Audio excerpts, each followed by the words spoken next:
KSRTC ബസ്സിൽ MDMA കടത്തിയ കേസിൽ യുവാവിന് 10 വർഷം തടവും 1 ലക്ഷം പിഴയും. ചട്ടഞ്ചാൽ തെക്കിലിലെ TK മുഹമ്മദ് ആഷിഖിനെയാണ് കാസർഗോഡ് അഡീഷണൽ ജില്ലാ സെഷൻസ് കോടതി 2 ശിക്ഷിച്ചത്. 2022 ഒക്ടോബർ 21 ബംഗളൂരുവിൽ നിന്നും കാസർഗോട്ടേക്കുള്ള യാത്രക്കിടെയാണ് ഇയാൾ അറസ്റ്റിലാവുന്നത്.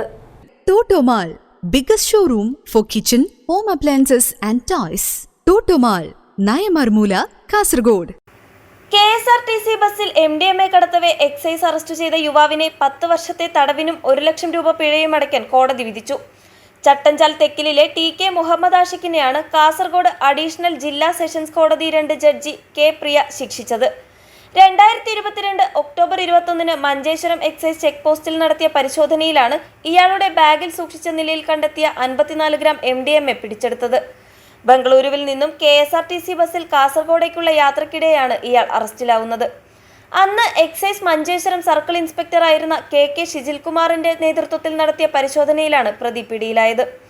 കേസിന്റെ പ്രാഥമിക അന്വേഷണം നടത്തിയത് കാസർഗോഡ് അസിസ്റ്റന്റ് എക്സൈസ് കമ്മീഷണറായിരുന്ന S കൃഷ്ണകുമാർ ആയിരുന്നു. തുടർന്ന് അന്വേഷണം പൂർത്തിയാക്കി കോടതിയിൽ കുറ്റപത്രം സമർപ്പിച്ചത് അസിസ്റ്റന്റ് എക്സൈസ് കമ്മീഷണറായിരുന്ന ജോയ് ജോസഫാണ്. പ്രോസിക്യൂഷനു വേണ്ടി G ചന്ദ്രമോഹൻ, M ചിത്രകല എന്നിവർ ഹാജരായി. News bureau, Kasaragod.